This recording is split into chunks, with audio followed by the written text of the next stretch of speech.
È come se avessimo cancellato l'intera cittadina di Thiene, una cittadina da 27-28 mila persone. Sono i dati delle mancate nascite dal 2018 ad oggi a darli l'assessore veneto all'istruzione Elena Donazzan per rendere l'idea di quanti alunni in futuro perderà la scuola del Veneto.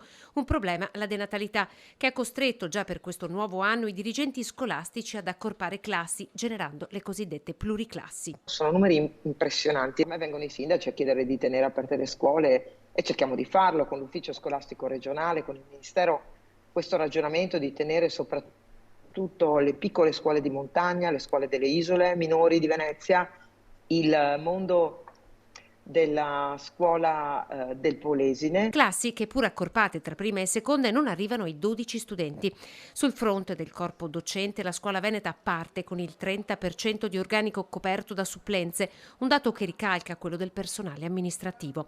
Per arginare questo fenomeno, il Veneto, regione con il miglior dato sulla dispersione scolastica d'Italia, sta lavorando dal 2007 per riformare le procedure di arruolamento del personale. Concorsi per posti vacanti, per i posti della Regione del Veneto su base regionale. Stiamo ragionando per la prima volta con degli atti veri normativi. Tra le sfide più grandi di questo nuovo anno scolastico, chiarisce Donazzan, c'è il sostegno psicologico dato agli studenti, che l'assessore ritiene essere la vera emergenza di questo tempo. Quanti sono i ragazzi che oggi sono seguiti perché è diventata patologia la loro paura, il loro isolamento? Quanti sono i percorsi scolastici che dobbiamo attivare dentro i percorsi di psichiatria? È oggettivo che tutti hanno bisogno di essere accompagnati, allora la scuola si è fatta carico anche di questo.